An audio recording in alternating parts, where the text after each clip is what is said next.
Bapak, Ibu, Saudara, malam hari ini saya akan memperkenalkan apa itu Tripitaka.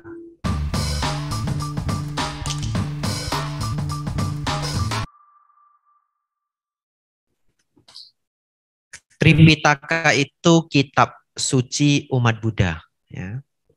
Bahkan kalau kita ketemu teman kita yang sesama Buddhis, kemudian kita tanya apa kitab suci agama Buddha, mungkin ada yang tidak tahu. Bapak Ibu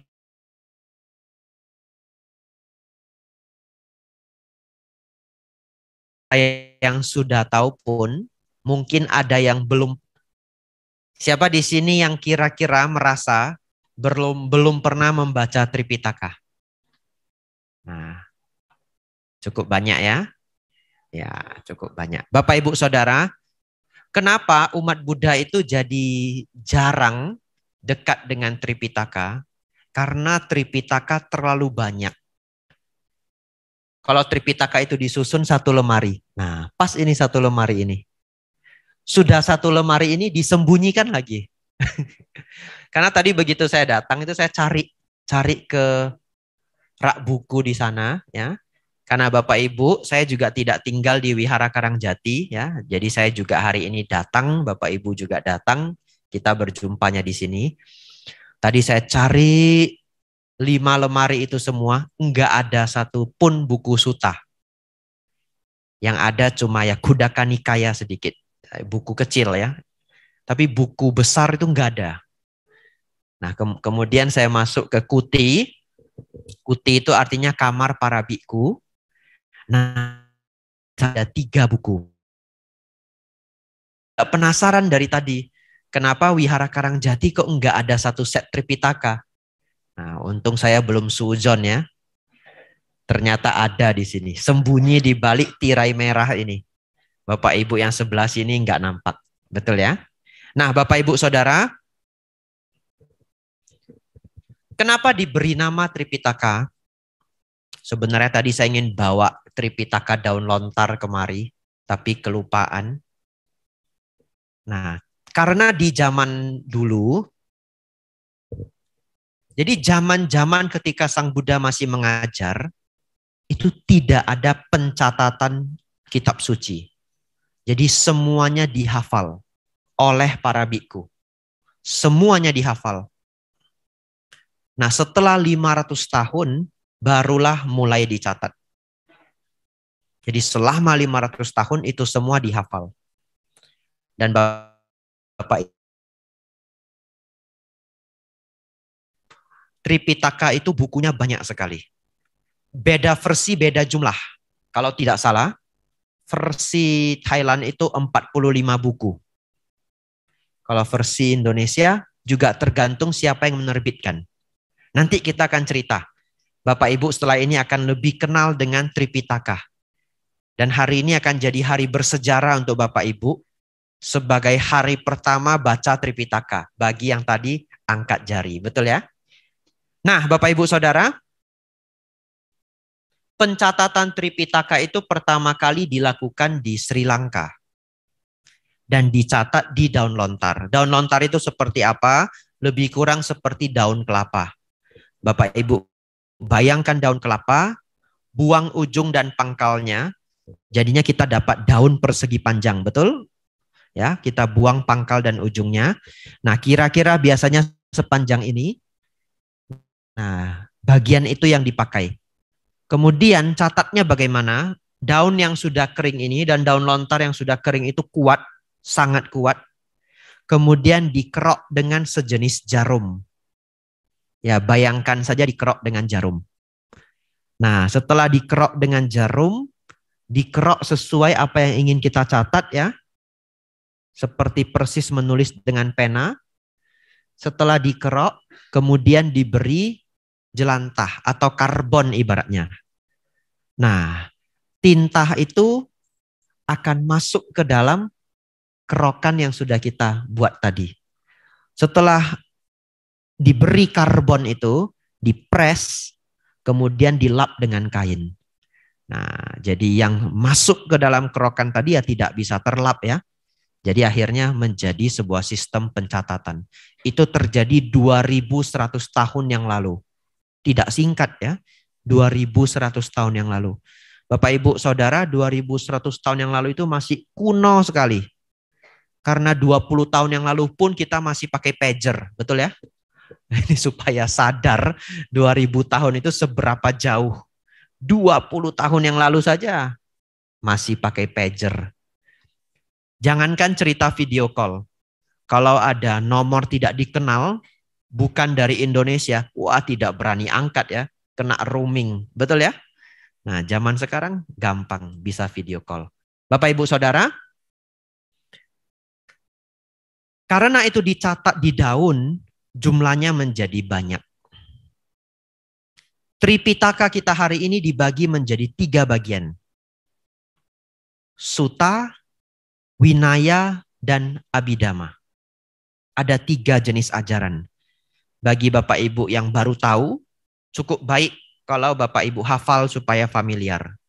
Sutta, Winaya, Abhidhamma. Hari ini, agar Bapak Ibu lebih dekat dengan Tripitaka, saya akan ajak Bapak Ibu untuk fokus ke bagian kecil yang paling penting. 1 itu Winaya. Winaya itu adalah bagian yang berisi peraturan-peraturan para biku. Bapak Ibu enggak perlu fokus ke Winaya. Karena Bapak Ibu belum jadi biku. Yang mau jadi biku nanti boleh daftar. Ikut Pabaja nanti bulan 7 tahun 2023. Bapak Ibu Saudara, jadi bagian yang pertama kita sebut Winaya. Cukup kita ketahui, Bapak Ibu ketahui peraturan monastik para biku. Tidak perlu difokuskan. Sisa 2. Sutta dan Abhidhamma. Abhidhamma ini adalah ajaran Sang Buddha kepada para dewa. Yang bahkan dulu beliau tidak berniat untuk mengajar ke manusia lainnya selain ke Bante Sariputta. Nah, Bante Sariputta adalah murid beliau yang paling bijaksana. Jadi Bapak Ibu Saudara hari ini bisa belajar Abhidhamma hari ini itu dari Bante Sariputta. Hari ini kita tidak fokus di Abhidhamma. Hari ini kita kenalan dengan Sutta saja. Karena Abhidhamma itu tahap selanjutnya. Biasanya cara yang baik belajar Abhidhamma adalah Bapak Ibu setelah menguasai Sutta, lalu Bapak Ibu belajar Abhidhamma. Karena Abhidhamma itu rumit. Kecuali Bapak Ibu memiliki guru. Ikut program, ikut Dhamma kelas khusus Abhidhamma. Kalau Bapak Ibu cari buku Abhidhamma di sini, ada bukunya mungkin ya, Abhidhamma Tak Sanggaha namanya. Bapak Ibu belajar sendiri tanpa guru, biasanya tidak akan mengerti. Ya, jadi hari ini kita kenalan dengan Sutta. Berarti yang Tri sekarang jadi Eka, betul ya? Nah, Bapak Ibu Saudara, Sutta itu hanya dibagi menjadi 5 grup. Hanya 5 grup. Tidak lebih. Nah, kita kembali ke daun lontar tadi. Daun lontar yang sudah dicatat tadi, kemudian disatukan dengan benang. Benang bahasa Pali, bahasa Sanskertanya adalah sutra. Benang bahasa Sanskertanya sutra, bahasa Palinya adalah sutta. Jadi sutta artinya benang. Nah, Bapak Ibu Saudara, sutta itu ada 5 grup. Yang pertama disebut Digha Nikaya. Digha itu artinya panjang. Saya pikir juga ada di sana. Kemarin kita merayakan 17 Agustus, Hari Kemerdekaan Indonesia. Apa yang kita ucapkan? Dirgahayu Indonesia. Apa artinya Dirgahayu? Panjang umur ya. Dirga artinya panjang, ayu artinya umur. Jadi Dirgahayu artinya panjang umur. Dirga itu bahasa Sanskerta, bahasa Palinya Digha. Jadi bagian yang pertama disebut Digha Nikaya. Yang kedua disebut Majjhima Nikaya. Majjhima itu artinya middle length. panjangnya menengah. Enggak panjang-panjang banget, tapi tidak pendek. Nah, beruntung saya ketemu bukunya. Ini disebut Majjhima Nikaya. Di dalamnya ada 152 sutta. Bapak Ibu enggak perlu hafal ya, tidak keluar ujian. Nah, 152 sutta. Untuk yang versi ini namanya versi Klaten, yang menerjemahkan Wihara Bodhiwangsa di Klaten. Ini dibuat menjadi 7 grup buku, jadi nomor 1 sampai nomor 7. Nah, lalu yang selanjutnya disebut Samyutta Nikaya. Samyutta Nikaya kalau saya tidak salah 10 buku. Kemudian Anguttara Nikaya ada 11 buku. Tapi yang ini yang versi gabungan. Bapak Ibu Saudara cukup hafal yang 4 itu. Digha Nikaya, Majjhima Nikaya, Anguttara Nikaya, Samyutta Nikaya. Bagian kelima disebut bagian minor, Khuddaka Nikaya. Cukup kita tahu, tapi hari ini kita mau akrab dengan 4 grup ini. Nikaya bahasa Pali artinya grup, kelompok. Nah, uniknya dalam bahasa Sanskerta, Majjhima Nikaya ini disebut Majjhima Agama. Bahasa Pali, Majjhima Nikaya. Kenapa disebut Majjhima Agama? Majjhima juga artinya middle length, panjangnya menengah. Agama artinya kelompok. Jadi kalau Bapak Ibu ketika SD menghafal, agama artinya A tidak, gama kacau. Dulu saya hafalnya begitu waktu SD. Agama artinya tidak kacau, mungkin kita keliru. Sepertinya agama itu serapan bahasa Sanskerta, yang artinya adalah kelompok. Karena bahasa Indonesia dipenuhi serapan bahasa Sanskerta dan Pali, yang Bapak Ibu tidak sadar lagi. Putra, putri, raja, bumi, dan yang lainnya. Bahkan setiap bulannya Bapak Ibu harus bayar, tapi Bapak Ibu enggak tahu artinya. Bapak Ibu bayar air di mana? Tirta Nadi, betul? Tirta artinya air, nadi artinya sungai. Ya, Tirta Nadi, air sungai. Bapak Ibu Saudara, dulu ada seorang biksu di Tiongkok. Namanya adalah Biksu Xianzang. Ketika itu, para biku dari India sudah masuk mengajar Dhamma ke Tiongkok. Seperti saya, dari Solo hari ini saya datang ke Karangjati. Jadi zaman dulu juga begitu, para biku datang dari jauh mengajar ke tempat lain. Setelah mengajar cukup lama, umat Buddha berkembang di Tiongkok. Ada seorang biksu namanya Xianzang, dia orang Tiongkok. Jadi bahkan di Tiongkok sudah ada biku, yang awalnya para biku dari India datang mengajarkan Dharma. Sekarang di China sendiri sudah ada biku. Ini mirip dengan di Indonesia.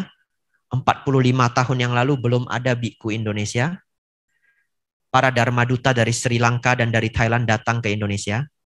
Kemudian setelah mengajar mungkin beberapa tahun, melantikkan atau menabiskan biku, 5 biku pertama di Candi Borobudur. Dari 5 biku ini sekarang tersisa 1, Bante Jinadhamo Mahatera di kota Medan. Baru grup yang kedua adalah grup Bante Panyawaro, tapi itu diajak untuk penabisan di Thailand. Tidak lagi penabisan di Candi Borobudur.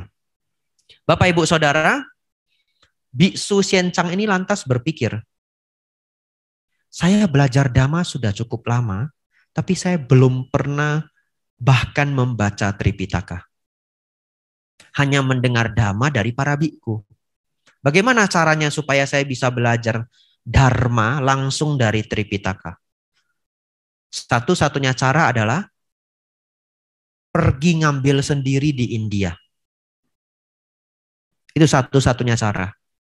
Akhirnya biku ini, Biksu Xianzang ini, memutuskan tekad untuk pergi ke India.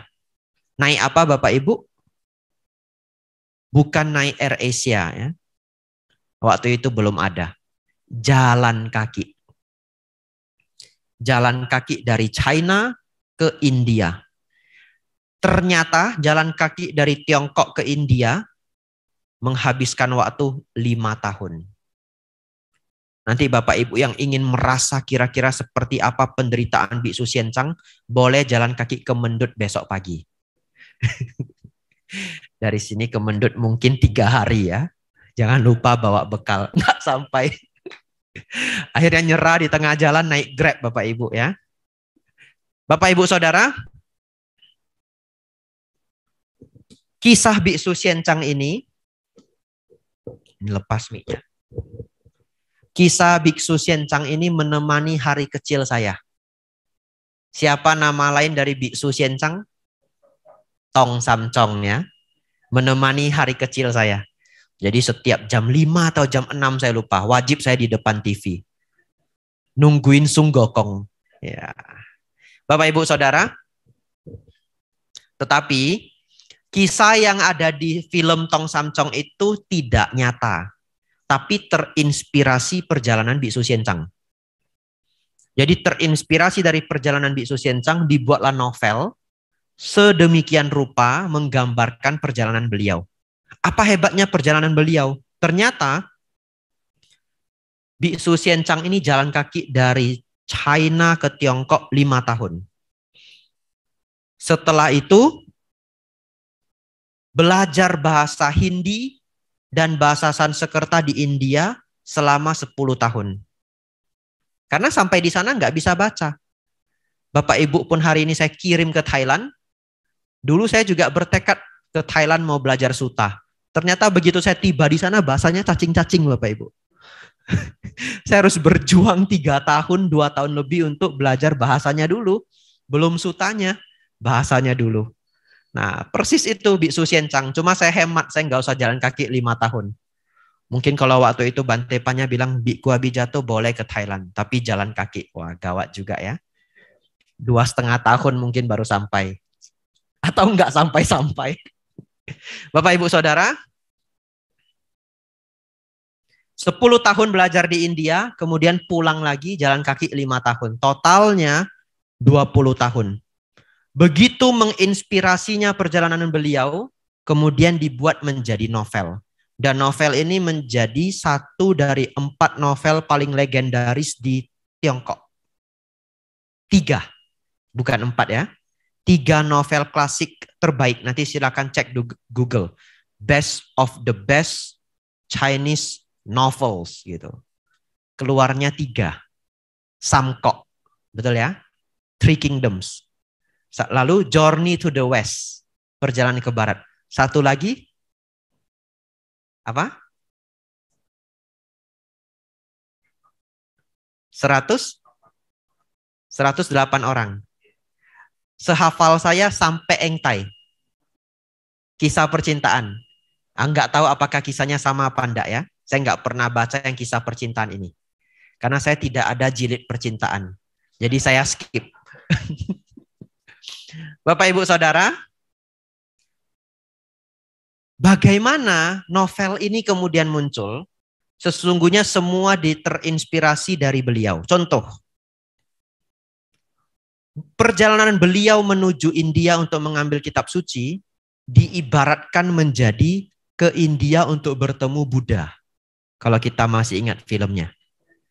Nah, diibaratkan kembali pencapaian itu sebagai pencapaian nibbana sebenarnya. Nah, dan di dalam pencapaian nibbana, seseorang perlu berjuang. Dan dalam perjuangannya dia ditemani 3 teman. Sung Gokong, Tipak Kai, dan Saceng. Betul ya? Sung Gokong ini lambang dari kemarahan atau dosa. Tipak Kai lambang dari keserakahan dan nafsu atau loba. Saceng ini lambang kebodohan batin. Jadi pas dosa loba moha. Tong Samcong lambang kebijaksanaan dan butuh satu lagi untuk mencapai nibbana, yaitu wirya, semangat. Wiryanya apa? Kuda putih. Ada kudanya toh? Nah, kudanya itu aneh. Kadang muncul, kadang enggak. Maklum ya, kalau syuting pakai kuda mahal. Jadi kadang muncul, kadang enggak begitu. Nah, Bapak Ibu Saudara, kemudian mereka di dalam perjalanannya ke India itu melewati banyak sekali obstacle, banyak sekali halangan. Misalkan, karena perjalanan itu didukung oleh raja, mereka mendapat bantuan prajurit dari kerajaan. Tetapi ketika mereka menyeberangi Gunung Himalaya, terjadi salju, longsor salju, avalanche. Salju longsor yang sangat berat, sangat parah. Apa yang terjadi? Banyak sekali prajurit yang tertimbun. Dan sebagian dari prajurit itu tertimbun sebagian. Dan mereka melihat temannya itu ingin datang untuk menolong. Tapi kalau datang untuk menolong pasti mati semua. Misi ini menjadi gagal. Bahkan prajurit yang tertimbun sebagian itu berteriak, lanjut, lanjut, lanjut. Minta temannya untuk lanjut. Jangan hiraukan kami. Sehingga perjalanan itu mereka lanjutkan sambil menangis sedemikian rupa. Dan tentu teman yang tertinggal pasti mati. Longsornya Gunung Himalaya ini digambarkan sebagai ketika Tong Samcong mau menyeberangi jurang. Kalau Bapak Ibu masih ingat. Ada jurang, kemudian para prajurit tidak bisa lanjut karena jurang. Cuma Tong Samcong yang jalan sendiri. Ternyata dia bisa terbang, tidak mati. Nah, itu salah satu simbolik dari longsornya salju. Kemudian prajurit ini luar biasa Bapak Ibu. Bandit mereka tidak kalah. Salju longsor mereka tidak kalah. Kalahnya bagaimana? Kalahnya ketika melewati desa prostitusi. Desa itu dipenuhi dengan gadis-gadis jelia. Jelita ya, bukan jelia ya. Gadis-gadis jelita. Banyak sekali prajurit yang resign. Sudahlah, saya tidak sanggup. Perjalanannya berat, Bante. Saya amsyong, Bante. Bante silakan lanjut sendiri. Lah kamu mau kemana?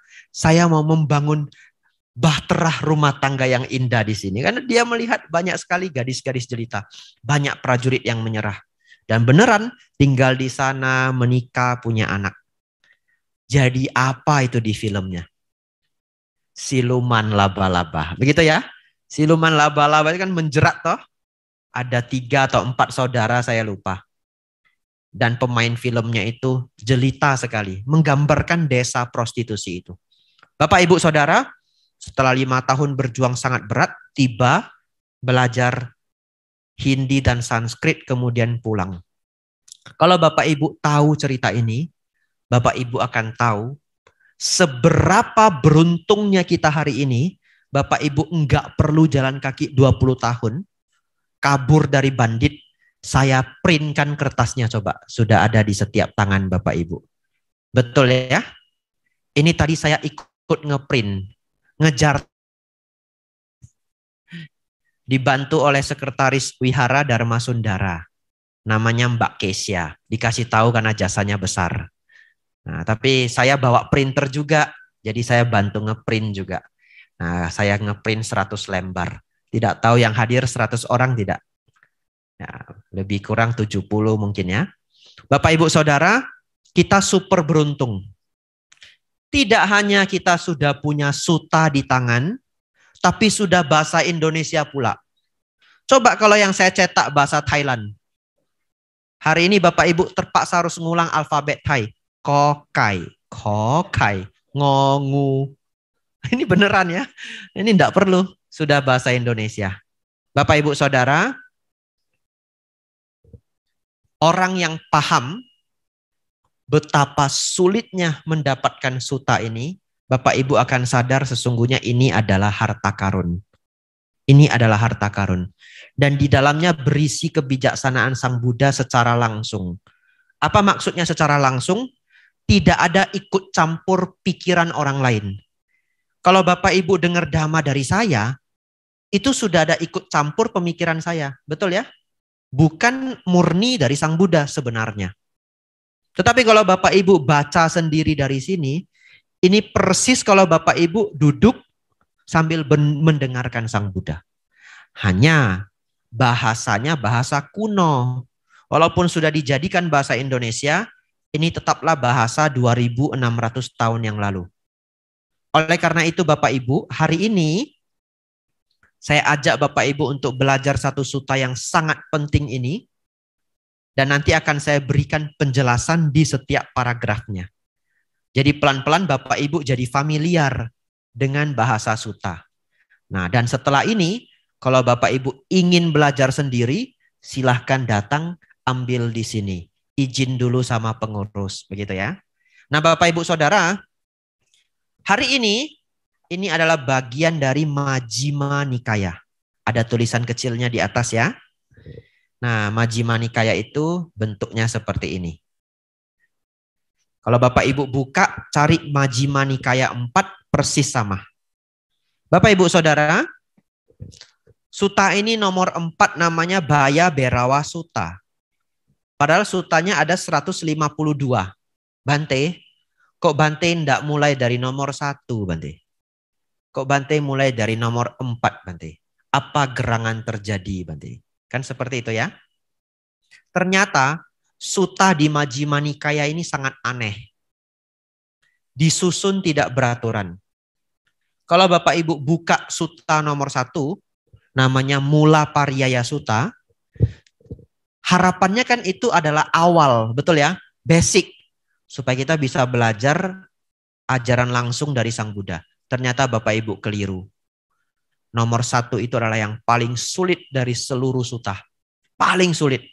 Jadi kalau Bapak Ibu mau belajar sendiri, oh bisa. Kalau Bante Abhijato bisa, saya bisa. Bante Abhijato ya makan nasi, saya juga makan nasi. Begitu ya. Bante Abhijato mah hirup oksigen, saya juga hirup oksigen. Saya bisa. Begitu buka nomor 1, wah susah luar biasa. Tutup lagi. Oh iya, nunggu Bantenya datang saja. Begitu ya. Bapak Ibu Saudara, karena tidak beraturan, mulainya itu sesungguhnya dari nomor 26. Bapak Ibu silakan tulis, nanti cek sendiri. Di Google bisa tulis MN26. MN itu Majjhima Nikaya.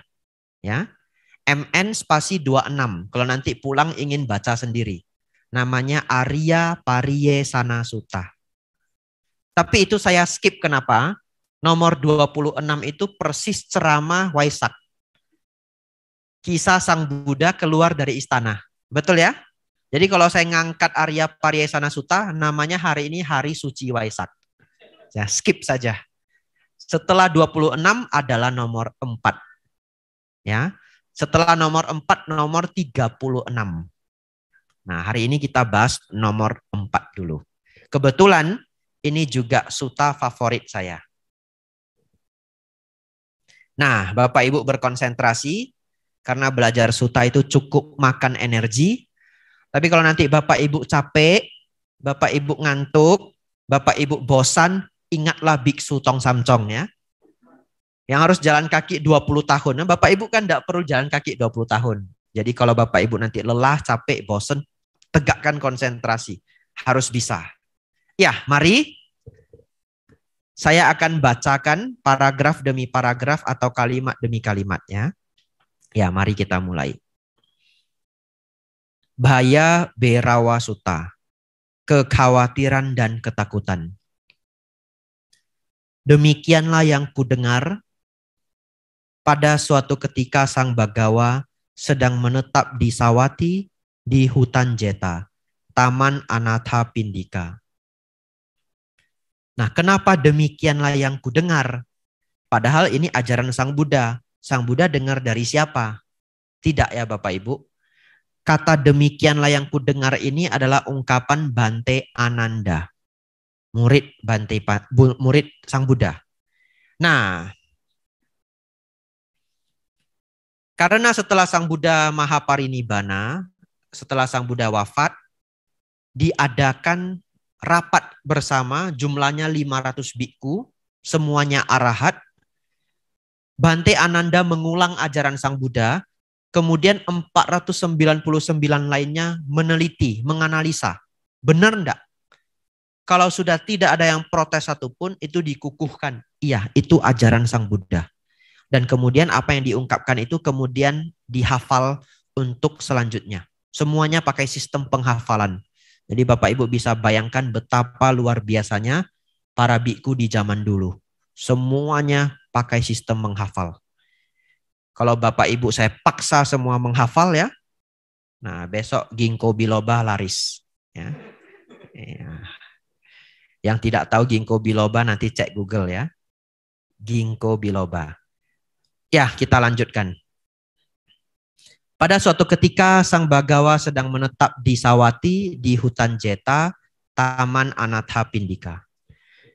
Kemudian Brahmana Janusoni mendatangi Sang Bagawa dan saling bertukar sapa dengan beliau. Ketika Ramatamah ini berakhir, ia duduk di satu sisi dan berkata, Guru Gotama, ketika para anggota keluarga meninggalkan kehidupan rumah tangga menuju kehidupan tanpa rumah karena berkeyakinan pada Guru Gotama, apakah mereka menjadikan Guru Gotama sebagai pemimpin mereka, penolong mereka, dan penuntun mereka? Dan apakah orang-orang ini mengikuti teladan Guru Gotama? Ya, Bapak, Ibu, Saudara, di sini Brahmana Janusoni menjumpai Sang Buddha. Apa itu Brahmana? Brahmana itu adalah kasta tertinggi di dalam 4 sistem kasta di India. Brahmana, Kshatriya, Vaishya, Sudra. Ya. Tapi kalau Bapak Ibu baca sutta atau buku dharma lainnya, yang Bapak Ibu baca adalah Brahma, itu bukan manusia. Ya. Brahma itu dewa tingkat tinggi. Kalau Brahmana, manusia, berkasta Brahmana. Brahma, dewa tingkat tinggi. Apa bedanya Brahma dengan dewa pada umumnya? Brahma itu pencapaian di mana seseorang terlahir di alam Brahma karena tingkatan meditasi. Jadi seorang Brahma itu tidak ada istri atau suami. Brahma itu sudah lepas dari hasrat sensual. Di alam Brahma tidak ada pembagian laki-laki dan perempuan. Jadi yang ada gender netral. Tapi nanti diusir kalau gender netral ya. Jadi ini cerita Brahma bukan manusia ya. Nah, Bapak Ibu Saudara, kalau Bapak Ibu mendengar Brahma, dewa ya. Brahmana, manusia kasta tertinggi. Nah, kemudian kenapa Brahmana Janusoni ini nanya, apakah Guru Gotama pemimpin mereka, penolong mereka, dan penuntun mereka? Di sini ada 2 informasi. Yang pertama, dia cukup respect dengan Sang Buddha, sehingga dia panggil Guru Gotama. Biasanya ada yang tidak respect, dia panggil sahabat. Kadang dia panggil petapa Gotama. Ada yang benci dengan Sang Buddha, dia panggil petapa Gundul. Ini beneran. Ya. Yang kedua, dia bertanya, Sang Buddha itu beneran nggak guru tertinggi di dalam kelompok ini? Ya, kalau misalkan, oh ternyata, oh tidak. Mereka tidak menjadikan saya sebagai pemimpin. Pemimpinnya adalah Bante A, misalkan begitu ya. Berarti Buddha Gotama bukan yang tertinggi. Jadi dia datang bertanya apakah Sang Buddha guru pemimpin tertinggi di kelompok ini. Sang Buddha menjawab, begitulah Brahmana, begitulah. Ketika para anggota keluarga meninggalkan kehidupan rumah tangga, menuju kehidupan tanpa rumah karena berkeyakinan padaku, mereka menjadikan aku sebagai pemimpin mereka, penolong mereka, dan penuntun mereka. Dan orang-orang ini mengikuti teladanku. Bapak, Ibu, Saudara, jadi orang zaman dulu senang sekali menggunakan istilah para biku itu disebut yang tidak berumah tangga. Bapak Ibu disebut sebagai perumah tangga. Dulu saya ngajar Dhamma di Bekasi, saya cerita masa kecil saya sebelum saya menjadi biku. Jadi saya bilang, Bapak Ibu, dulu ketika saya seorang perumah tangga, saya juga begini, begitu. Selesai saya ceramah, ada umat yang datang ke saya. Bante sebelum jadi biku punya istri ya? Hah? Dari mana ceritanya punya istri? Saya enggak pernah punya istri. Tadi Bante bilang, dulu Bante perumah tangga. Itu kesalahpahaman ya. Jadinya saya bahas hari ini. Perumah tangga itu artinya umat. Yang tanpa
masih kuning-kuningnya kan?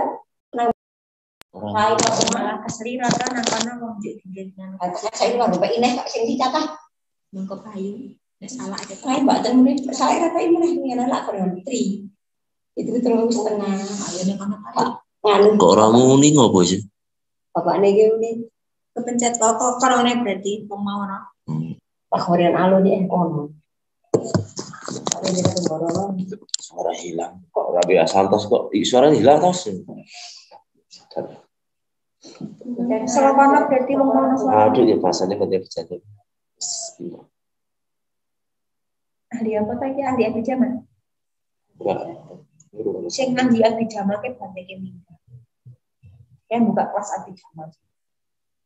Niku wong pinter lho. Oh, terus. Abijama kan ada wong pinter wong yang persepsinya beda-beda dari kecil. Pak Awal tidak. Awal Ya orang ngerti nih Pak Awal was stroke kan. Bapak awal nyangkleng kuwi Kok abijama atau belum mulai kamu. abijama ki jan Kapan Pak Wangan kok nek ana wong kapesang nek anu Saya punya Pak Aman. Pak ya menawai malah nek wong jagoan sing sama Pak ya menawai. Dari Pak Man, Pak ya menawai. Nek Pak Wan tahu selapanang itu nek dong minggu lagi nang itu gilir. Nek kalau selapanang di nanti nang kok nang Pak Wan tahu isi. Oh, malah Pak Sugeng jadi Pak Man. Murmur Mbak Iya soto. Sungguh ke sarjana yang gue lali ini. Iya pas ke soto maksud. Nah iki lah. Jadi ini mau klaten lah sudah pengen nang mau nang luar Jawa ke pindah-pindah. Cah pinter lah kepingin bisnis. Saya kira anak papa tidak lahiran patang dong. Anaknya apik sing cilik wedok ya. Kakak ragu paling kali yang bilang bisa. Sing tak lagi, sing lagi Jadi sing lagi lak utis. Mengarah tim mesti kan mau darat juga. Oh Mesti ya. ayu-ayu kok. Ketok nih. Oh tidak diinginkan. Oh, tidak Ingin nih mesti. Ayane gede, ayah. Cacat. Oh. Ayu gede. Wah. Kayak biang orang dulu kayak ono wayang gitu, Depok wingi gitu. Topi ngono wis gawe Cina. Nami kok 5 kurang omongan. Notis. Ayo. Wis nyoke diteni kon gak kenu elu. Ae dibuwe, dir anake dik toto ngon gendut telungan Dipijet nih ya. Kira sing Sehingga beliau kita kenal sebagai Sama Sang Buddha. Kalau beliau tidak mengajarkannya, kita sebut sebagai Pacceka Buddha. Nah, sekarang Dhamma sudah di depan mata, Bapak Ibu. Kita tinggal praktekkan. Untuk apa kita cari lagi? Dan kalau Bapak Ibu mau cari lagi, jadi aneh. Mayang Siapa yang menemukan gravitasi? apa manggilnya ayu meneh kare. Isaac Newton. Kemudian tiba-tiba muncul satu orang, saya bercita-cita semua umat manusia ini lupa dulu dengan Isaac Newton. Betul ya? Bapak Ibu ngapain lagi menemukan gravitasi? Oh, gravitasi sudah ada, tinggal pakai rumusnya. Dan kita begitu menemukan gravitasi, kita jadi bisa hitung. Ya, pakai hukum gravitasi. Ada rumusnya, habis ujian lupa ya. Bapak Ibu Saudara, oleh karena itu di dalam Theravada tidak ditemukan Sang Buddha mengajak orang lain menjadi Buddha, itu tidak ditemukan. Yang ditemukan adalah Sang Buddha mengajak kita melenyapkan kotoran batin, melenyapkan penderitaan-penderitaan, itu saja. Dan ketika seseorang lenyap penderitaannya, lenyap kotoran batinnya, dia disebut seorang arahat. Oleh karena itu, Bodhisatta penerjemahan lainnya adalah calon Buddha. Bapak Ibu Saudara, kita lanjutkan paragraf terakhir halaman pertama. Nanti saya jelaskan kenapa hutan itu bisa merampas pikiran seorang biku ya. Itu masih kalimat yang Bapak Ibu mungkin belum paham 100%. Aku mempertimbangkan sebagai berikut. Ketika para petapa atau brahmana yang tidak murni dalam perbuatan jasmani mendatangi tempat tinggal di dalam rimba belantara yang terpencil di dalam hutan, maka karena cacat dari ketidakmurnian perbuatan jasmani mereka, para petapa dan brahmana yang baik ini akan memunculkan kekhawatiran dan ketakutan yang tidak bermanfaat. Tetapi aku tidak mendatangi tempat tinggal di dalam rimba belantara yang terpencil di dalam hutan dengan perbuatan jasmani yang tidak murni. Aku murni dalam hal perbuatan jasmani. Aku mendatangi tempat tinggal di dalam rimba belantara yang terpencil di dalam hutan sebagai satu di antara para mulia dengan perbuatan jasmani yang murni. Melihat kemurnian perbuatan jasmani ini dalam diriku, aku menemukan penghiburan besar dalam menetap di hutan.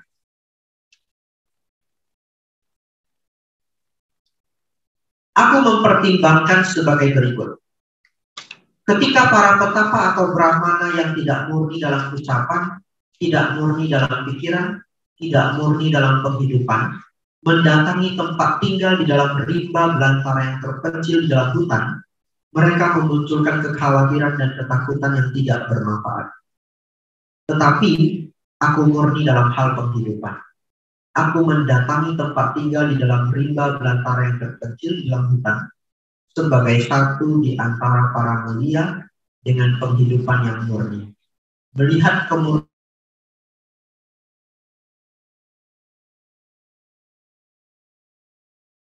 hutan.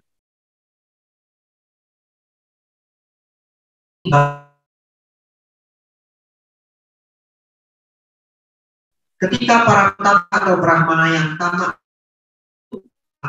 tidak tamak. Kemudian, dengan pikiran bermusuhan dan kehendak membenci, aku memiliki pikiran cinta kasih. Bapak Ibu Saudara, yang titik-titik 3 ini artinya adalah mengulang kalimat yang di atas. Ya, jadi sesungguhnya kalau kita mau membaca lengkap, bacanya menjadi demikian. Aku mempertimbangkan sebagai berikut.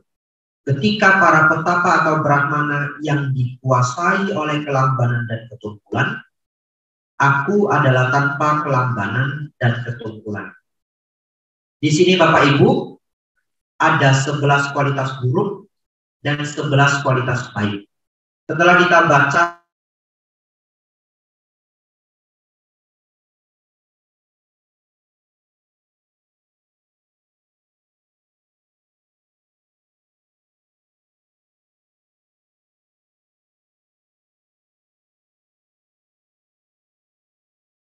ini.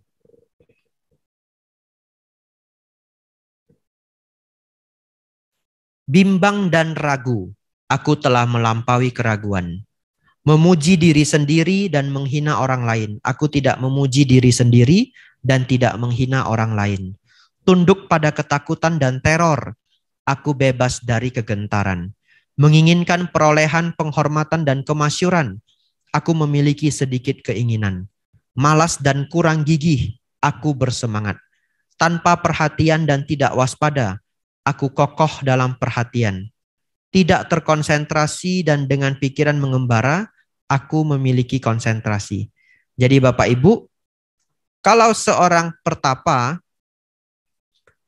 memiliki kualitas-kualitas yang buruk ini, dia tamak, membenci, lamban dan tumpul, gelisah pikirannya, bimbang dan ragu, senang memuji diri sendiri, menghina orang lain, ya, tunduk pada ketakutan, ingin banyak keuntungan, penghormatan, kemasyuran, malas dan kurang gigi, tanpa perhatian dan tidak waspada, tidak terkonsentrasi dan dengan pikiran mengembara, biasanya muncul ketakutan pada mereka ketika tinggal di hutan belantara. Aku mempertimbangkan sebagai berikut. Ketika para petapa atau brahmana yang tanpa kebijaksanaan, pembual, mendatangi tempat tinggal di dalam rimba belantara yang terpencil di dalam hutan, maka karena cacat dari ketiadaan kebijaksanaan dan pengucap omong kosong, para petapa dan brahmana yang baik ini akan memunculkan kekhawatiran dan ketakutan yang tidak bermanfaat.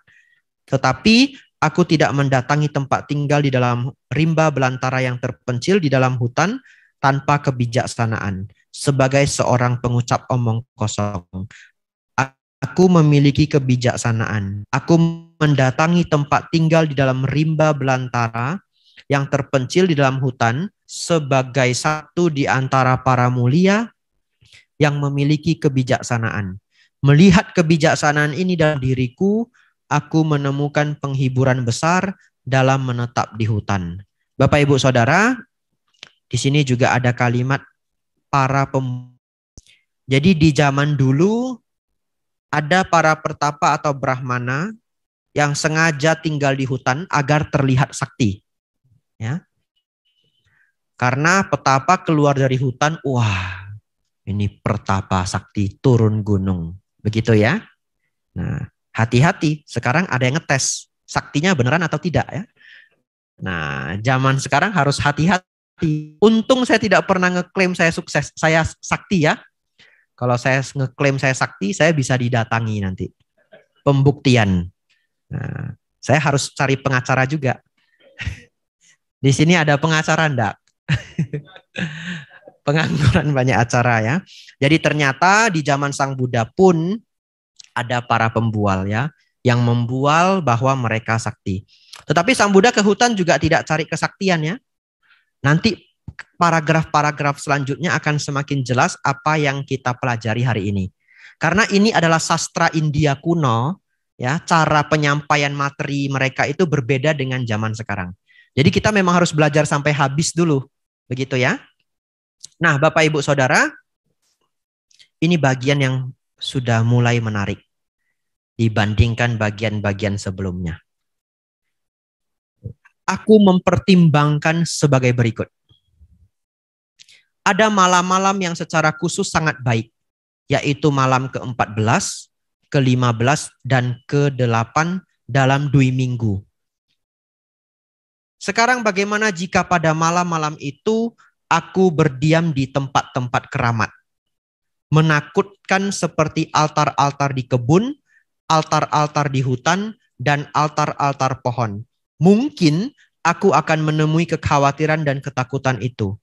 Dan kemudian pada malam-malam yang sangat baik itu, yaitu malam 14, ke-15, dan ke-18, dan ke-8 dalam 2 minggu, aku berdiam di tempat-tempat keramat, menakutkan seperti altar-altar di kebun, altar-altar di hutan, dan altar-altar pohon. Dan sewaktu aku berdiam di sana, nah saya stop dulu sampai di sini. Bapak, Ibu, Saudara, malam-malam khusus itu adalah hari uposata, ya, hari terang bulan dan gelap bulan, yaitu sering juga kita katakan Ceit Capgoh, ya. Nah, atau Cap Gome. Cap Gome itu hari ke-15. Nah, jadi Pertapa Gotama ketika masih menjadi bodhisatta, beliau sering mendatangi tempat-tempat angker seperti ini. Dan sekarang saya akan ceritakan ke Bapak Ibu kenapa pikiran seorang biku bisa dirampas. Pikiran seorang pertapa bisa dirampas oleh hutan belantara. Karena di zaman itu 2600 tahun yang lalu ada kepercayaan. Setiap hari uposata, maka hutan-hutan itu akan dipenuhi oleh makhluk-makhluk mengerikan. Yaka, siluman-siluman, ya, hantu-hantu dan sebagainya. Yang dikatakan kalau di hari uposata ini orang jalan-jalan ke hutan bisa dimakan. Ya. Mungkin kalau di sini malam Jumat Kliwon. Siapa coba malam Jumat Kliwon mendatangi kuburan angker? Nah, luar biasa. Jangan ajak saya. Saya tidak takut juga. Tapi ngapain malam Jumat nggak ada kerjaan ke kuburan ya? Kalau Bapak Ibu mau pergi, pergi sendiri. Begitu ya. Nah Bapak Ibu Saudara. Selain itu, selain di hutan belantara itu saja sudah ngeri, kalau hari uposata, ditambah lagi ini adalah altar-altar hutan. Apa itu altar hutan? Nah, zaman dulu di India ada 3 cara yang populer, mungkin lebih dari 3 ini. Tapi ada 3 cara yang populer untuk melepaskan mayat, melepaskan tubuh yang mati. Cara pertama yang populer adalah dikremasi. Sampai hari ini masih ada. Cara kedua, dilarung ke Sungai Gangga. Dilarung begitu saja, tanpa dibakar. Mungkin dibungkus kain, kemudian dilarung. Nah, tapi tubuh mayat itu nanti akan dimakan oleh ikan dan kura-kura. Cara ketiga adalah diletakkan di altar-altar hutan. Nah, cara pelepasan tubuh mati ini sampai hari ini di dunia masih ada beberapa tradisi yang mirip. Misalkan di Tanah Toraja, ya. Tubuh mati itu tubuh yang meninggal diletakkan di goa ya. Saya belum pernah ke sana. Jadi pastinya seperti bagaimana saya tidak tahu.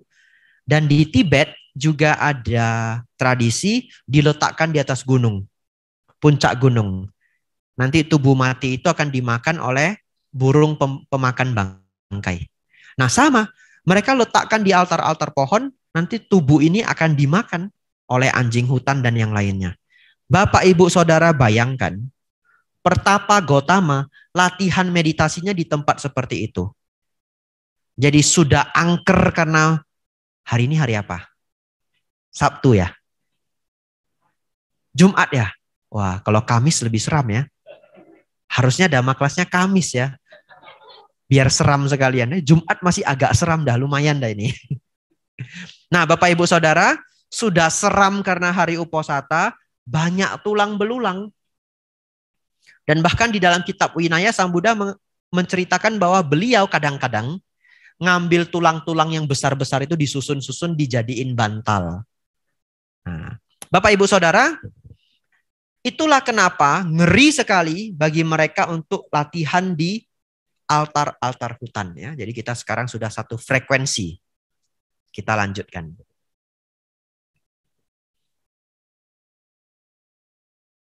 Dan sewaktu aku berdiam di sana, seekor binatang buas akan muncul, atau seekor burung merak akan mematahkan dahan, atau angin mendesaukan dedaunan. Aku berpikir, bagaimana sekarang jika kekhawatiran dan ketakutan itu datang? Apa kekhawatiran dan ketakutan itu? Hantu-hantu yang mengerikan tadi, ya. Nah, aku berpikir, mengapa aku berdiam dengan selalu menanti kekhawatiran dan ketakutan? Bagaimana jika aku menaklukkan kekhawatiran dan ketakutan itu sambil mempertahankan postur yang sama dengan ketika hal itu mendatangiku? Bapak, Ibu, Saudara, sutta ini menunjukkan bahwa Sang Buddha itu begitu apa adanya. Ya, beliau pernah mengalami kekhawatiran dan ketakutan, ya beliau ceritakan apa adanya. Ini juga bentuk dari kerendahan hati seorang guru. Kadang-kadang seseorang telah menjadi guru, dia tutupi semua negatif yang dia miliki. Yang tersisa hanya positifnya. Tapi kalau kita mendapatkan guru seperti itu, kita tidak bisa belajar 100%. Karena kita akan mengalami negatif-negatif itu.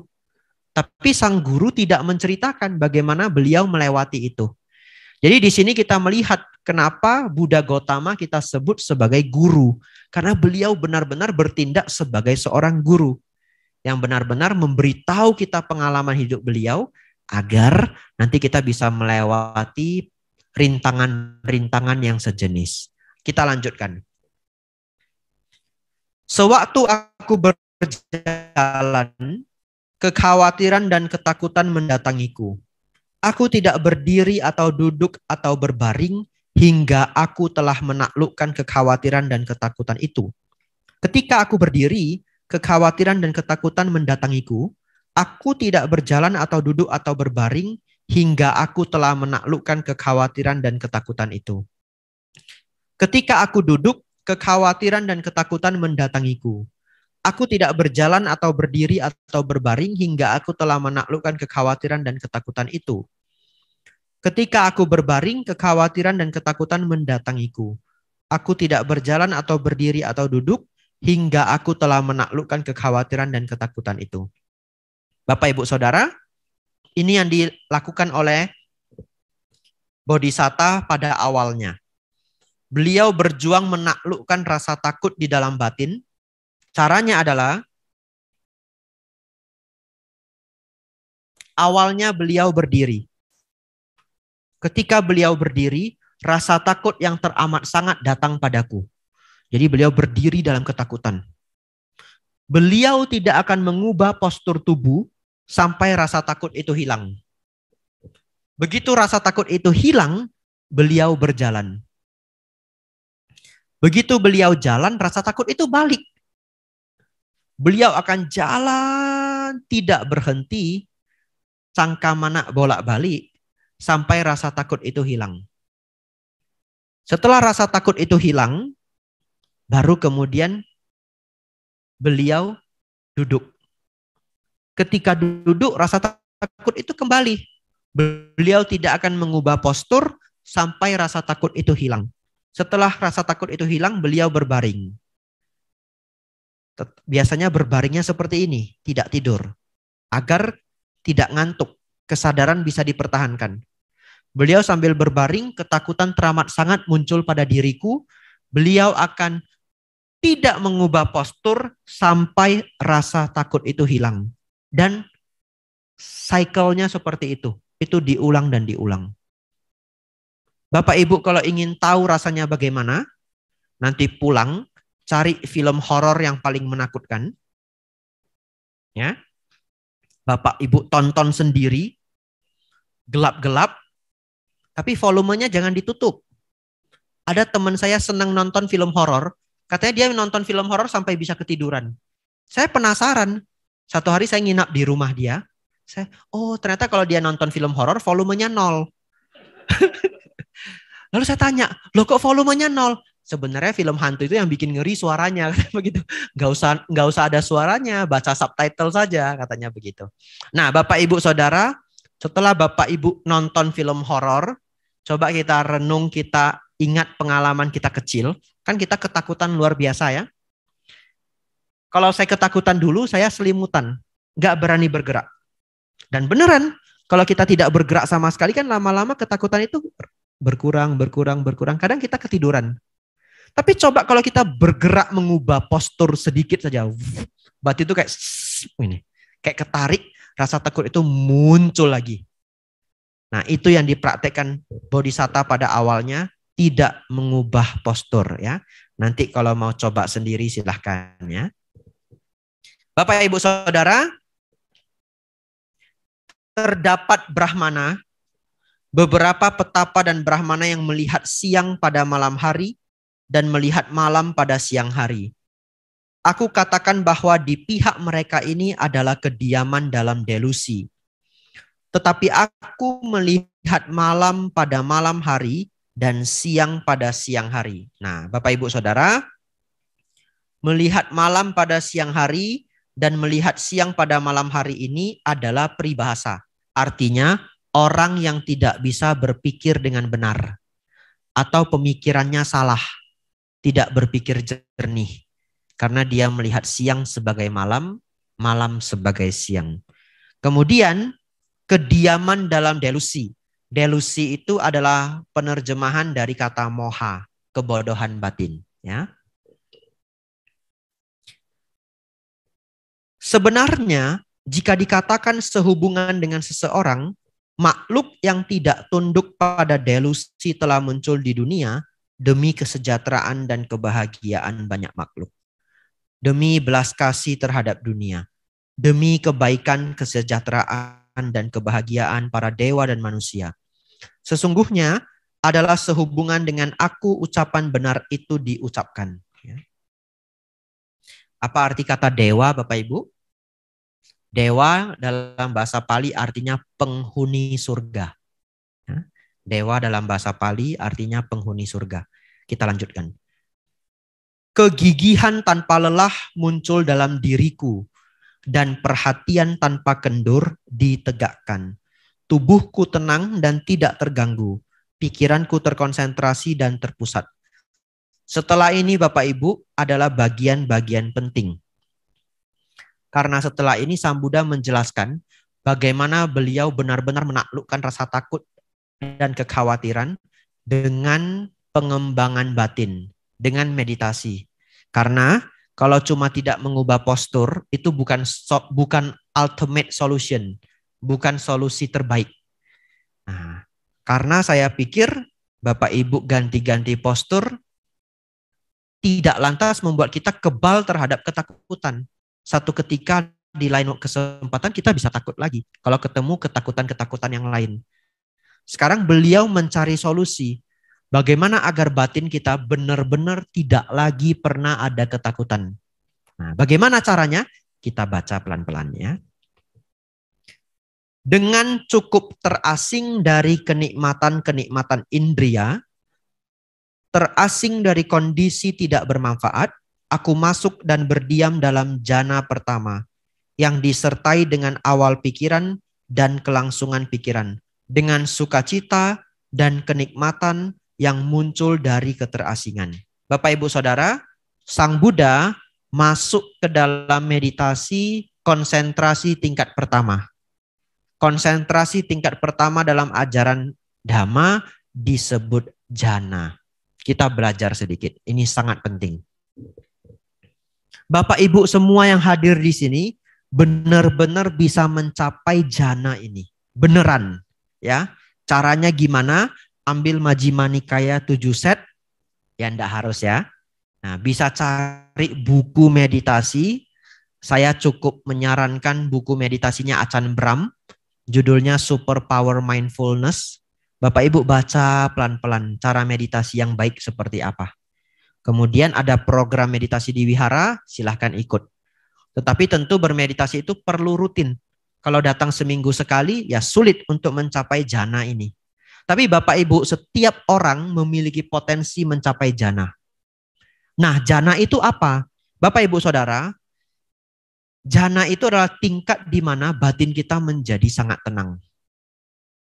Dan ketika menjadi sangat tenang, batin muncul kebahagiaan. Kebahagiaan dari meditasi. Jadi ketika Bapak Ibu mencapai jana, batin Bapak Ibu tenang luar biasa dan bahagia dan tidak liar. Kita baca paragraf selanjutnya, kemudian saya bahas lebih lengkap ya. Kita butuh paragraf selanjutnya agar kita lebih bisa paham apa jana itu. Dengan menenangkan awal pikiran dan kelangsungan pikiran, aku masuk dan berdiam dalam jana kedua yang memiliki keyakinan diri dan keterpusatan pikiran tanpa awal pikiran dan kelangsungan pikiran dengan sukacita dan kenikmatan yang muncul dari konsentrasi. Bapak Ibu Saudara, lihat kalimat terakhir, dengan sukacita. Betul ya? Berarti kalau Bapak Ibu mencapai jana kedua ini, Bapak Ibu bahagia. Betul? Betul ya?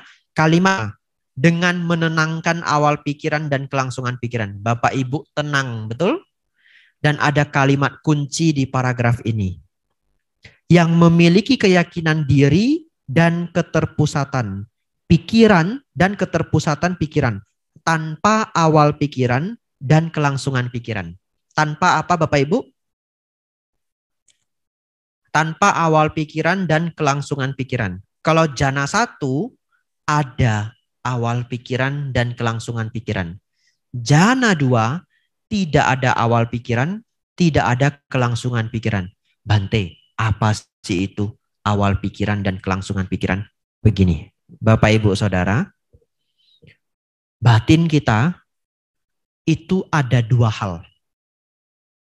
Yang pertama, kita ngobrol dengan diri sendiri. Betul? Bapak Ibu pernah ngomong dengan diri sendiri? Sering ya? Kita memiliki yang disebut suara hati. Menurut para psikolog, suara hati ini muncul 65.000 kali sehari. Nanti Bapak Ibu hitung lapor ke saya, benar enggak? Ya, 65.000 kali sehari. Yang kedua, ada gambar pikiran.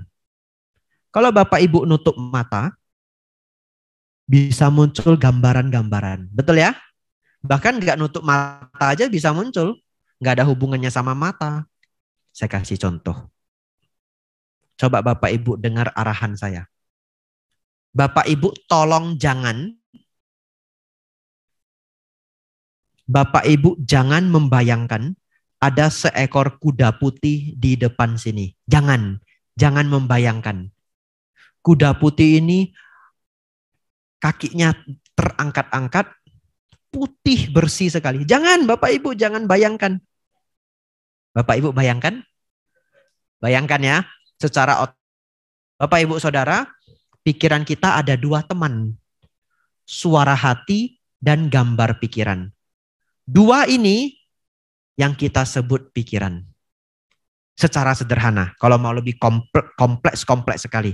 Tapi kita kenalan dengan 2 ini dulu. Kalau Bapak Ibu berpikir pakai apa? Pakai 2 ini. Betul ya? Suara hati dan gambar pikiran.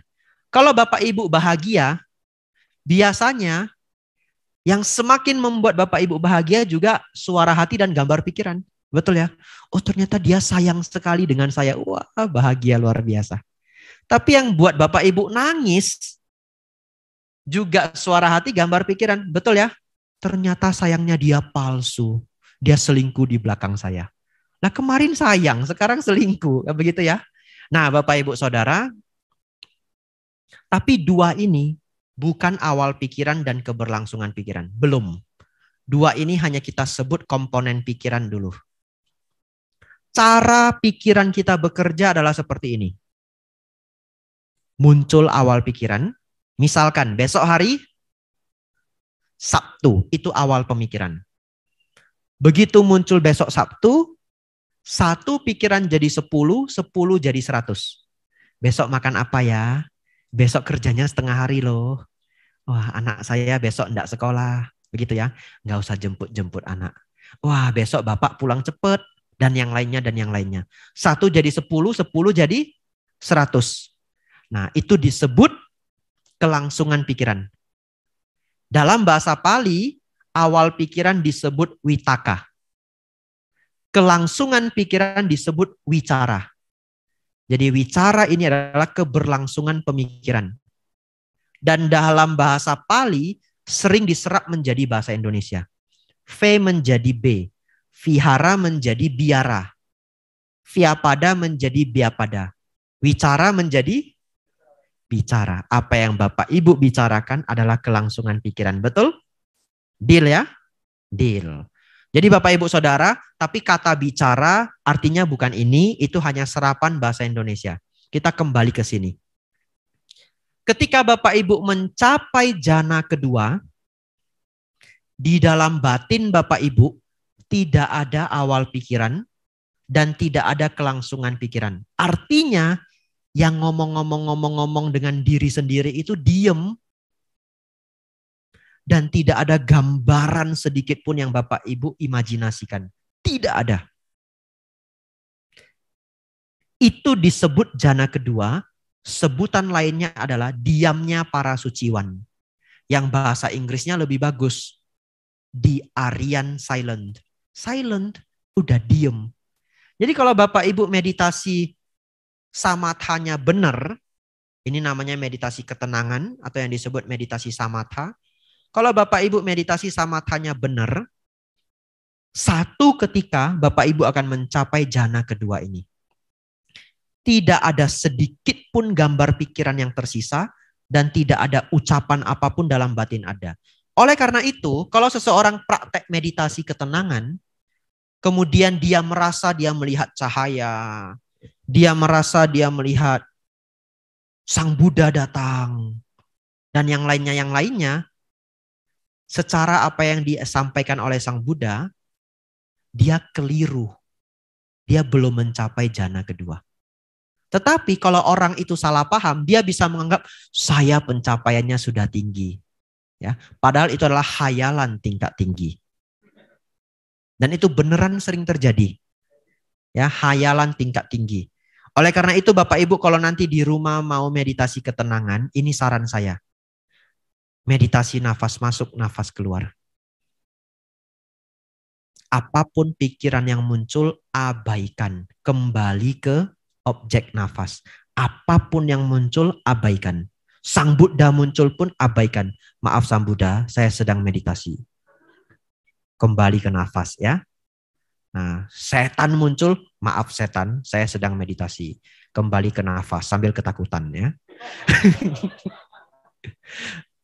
Bapak Ibu Saudara, kalau Bapak Ibu sudah tahu jana kedua, jana pertama itu adalah tahap awal ya. Jadi di dalam jana pertama sebenarnya di sini ditulis yang disertai dengan awal pikiran dan kelangsungan pikiran. Tapi ada penerjemahan lain yang menulis yang melemahnya awal pikiran dan kelangsungan pikiran. Jadi pada jana pertama itu witaka wicara melemah.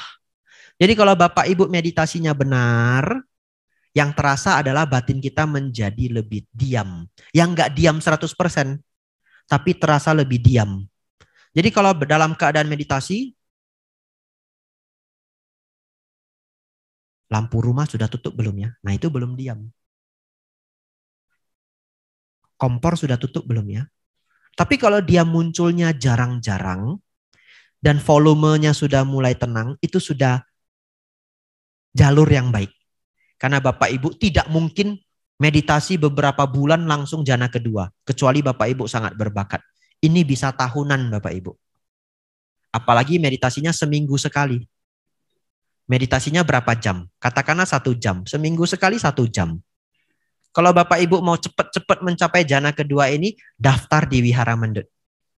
Jadi biku, supaya meditasinya sehari minimal 4 jam. Jadi biku banyak waktu, 4 jam bisa. Pagi bangun 1 jam. Sebelum makan siang 1 jam. Sore 1 jam. Malam 1 jam. 4 jam. Setiap hari 4 jam. 1 hari Bapak Ibu adalah 1 bulan umat awam. Betul ya?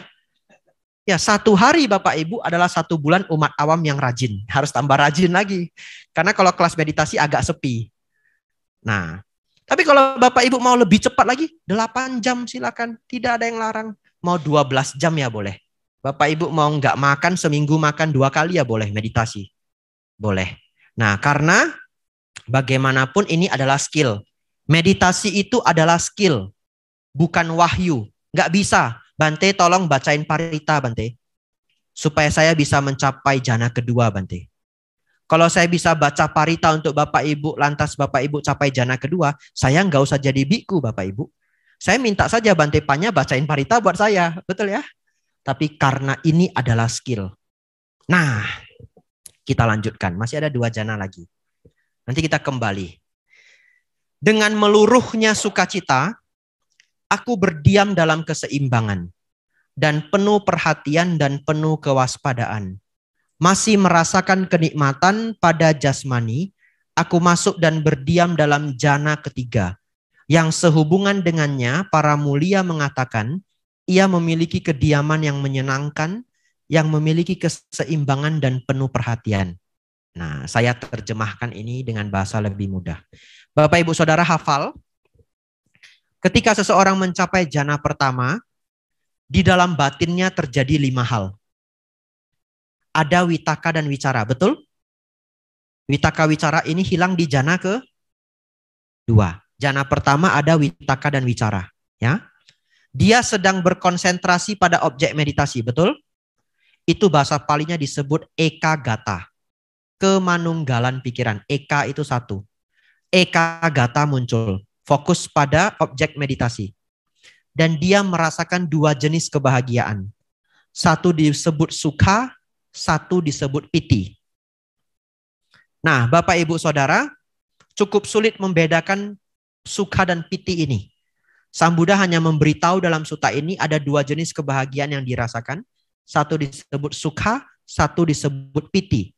Di sini diterjemahkan 1 sukacita, 1 lagi kenikmatan, ya.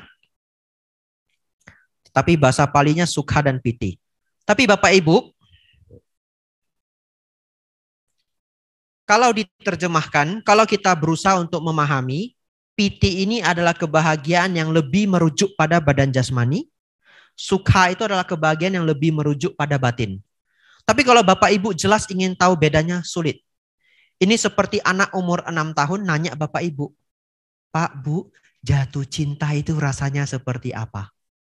Bapak Ibu lantas ceritakan secara teori jatuh cinta itu ya, kamu mikirin dia ndak habis-habis, bisa sampai demam-demam, dan yang lainnya dia juga nggak akan ngerti.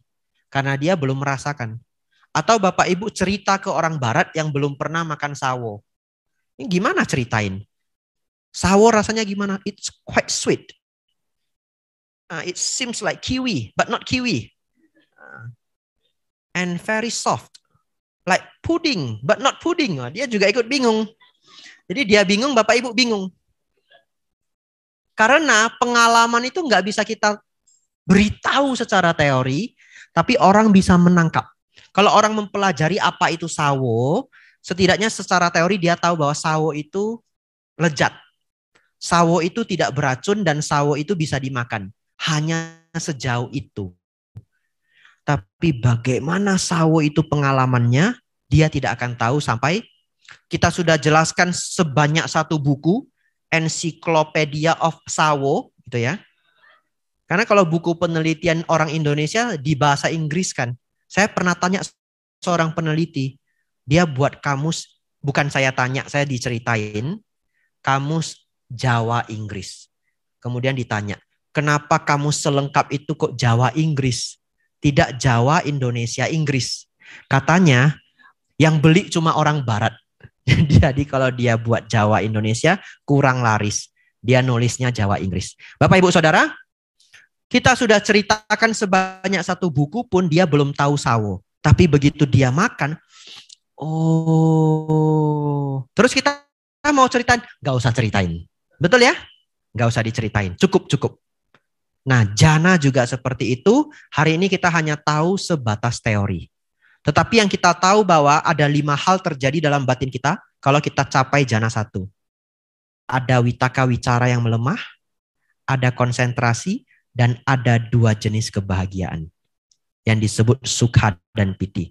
Bapak Ibu masuk ke jana kedua, witaka wicara lenyap. Yang tersisa konsentrasi pada objek meditasi, kebahagiaan, sukha dan piti. Bapak Ibu masuk ke jana ketiga, piti ini hilang. Yang tersisa hanya ekagata dan sukha. Jauh lebih terkonsentrasi lagi. Lebih sedikit pengganggu. Ekagata semakin sempurna. Dan kemudian masuk ke jana keempat. Dengan meninggalkan kenikmatan dan kesakitan, dan dengan pelenyapan sebelumnya atas kegembiraan dan kesedihan, aku masuk dan berdiam dalam jana keempat, yang memiliki bukan kesakitan, juga bukan kenikmatan, dan kemurnian perhatian karena keseimbangan. Bapak Ibu Saudara, ketika seseorang mencapai jana ketiga, batinnya hanya mengalami 2 hal. Ekagata dan sukha. Konsentrasi dan kebahagiaan. Dan Bapak Ibu, Sang Buddha mengatakan, kebahagiaan jana ini jauh melebihi kebahagiaan yang bisa didapatkan dari kenikmatan indria. Bahkan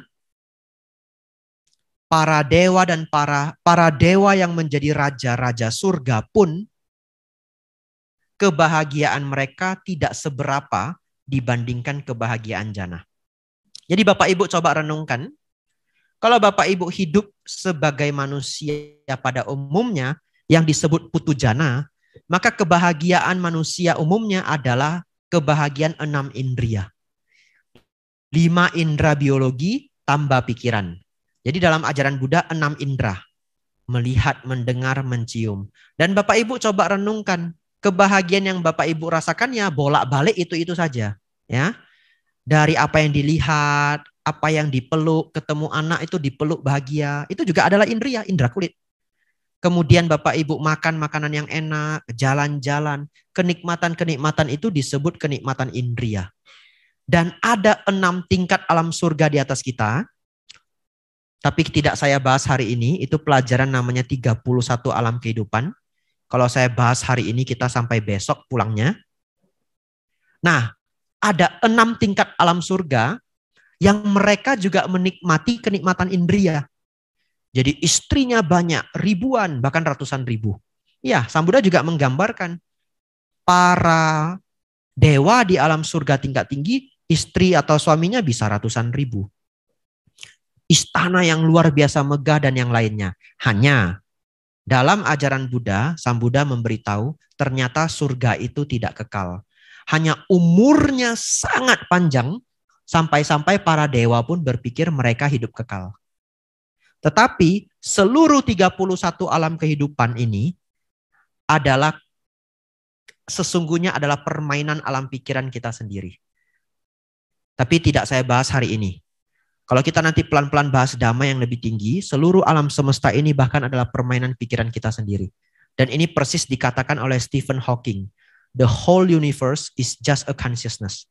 Kalau di sini ada orang yang senang belajar fisika, tahu persis bahwa atom itu di dalamnya 99,99999% emptiness.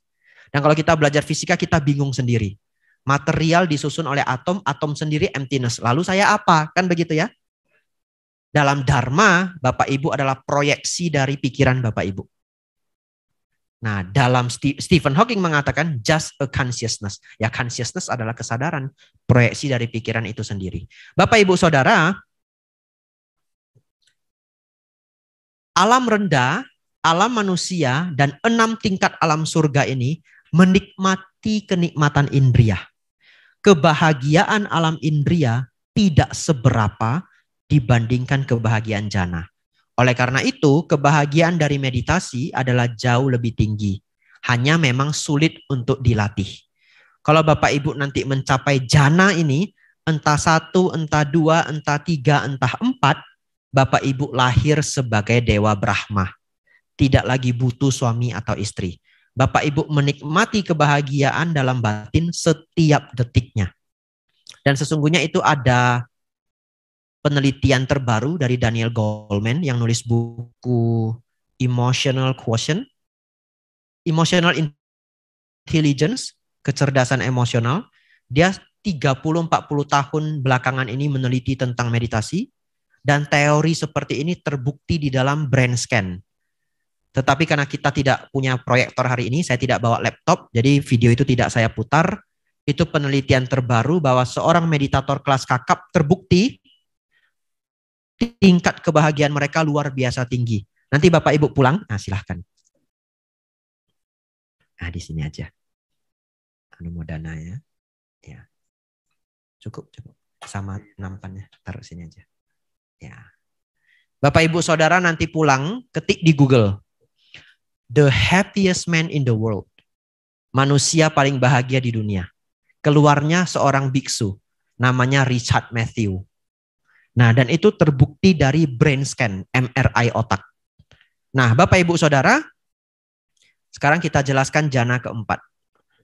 Jana keempat ini, di dalam batin tersisa 2 hal.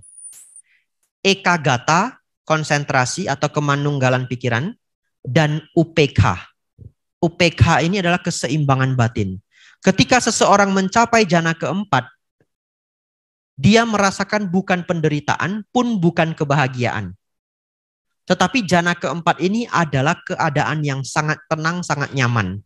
Kenapa disebut bukan kebahagiaan? Karena ini bukan lagi kebahagiaan yang bisa kita orang umum yang belum mencapai tingkat ini tidak bisa lagi kita konsepkan. Jadi ini bukan kebahagiaan secara umum.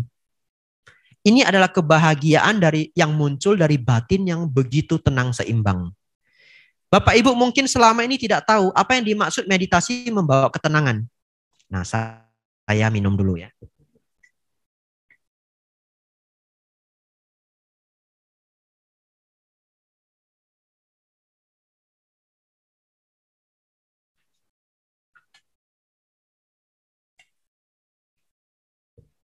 Kalau Bapak Ibu pahami konsep jana kedua tadi, Bapak Ibu akan sadar bahwa Bapak Ibu belum pernah tenang dengan sesungguhnya.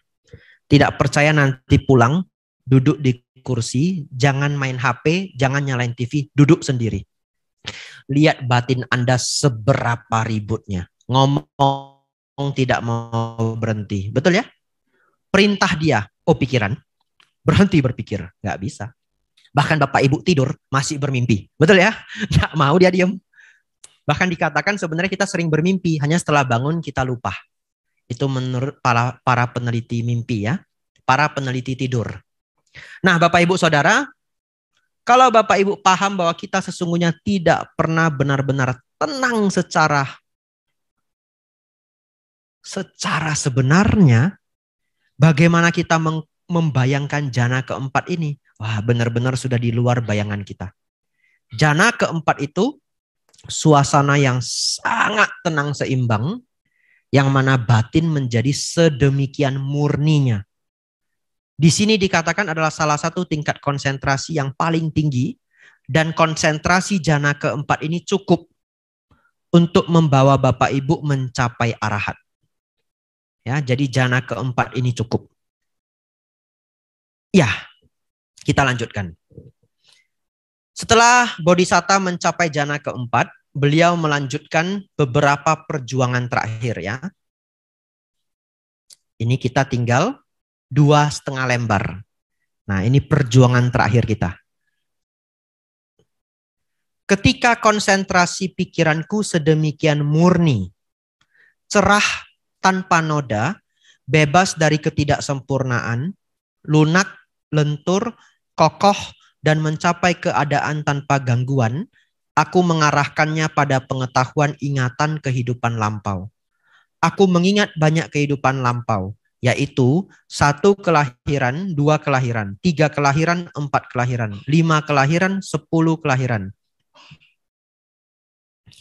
20 kelahiran, 30 kelahiran, 40 kelahiran, 50 kelahiran, 100 kelahiran, 1000 kelahiran, 100.000 kelahiran, banyak kapa penyusutan dunia, banyak kapa pengembangan dunia, banyak kapa penyusutan dan pengembangan dunia. Di sana aku bernama itu, dari suku itu. Dengan penampilan seperti itu, makananku seperti itu. Pengalaman kesenangan dan kesakitanku seperti itu. Umur kehidupanku selama itu, dan meninggal dunia dari sana, aku muncul kembali di tempat lain. Dan di sana aku bernama itu, dari suku itu. Dengan penampilan seperti itu, makananku seperti itu. Pengalaman kesenangan dan kesakitanku seperti itu. Umur kehidupanku selama itu, dan meninggal dunia dari sana, aku muncul kembali di sini. Demikianlah dengan segala aspek dan ciri-cirinya, aku mengingat banyak kehidupan lampau. Jadi Bapak Ibu Saudara, setelah Bodhisatta mencapai tingkat jana keempat,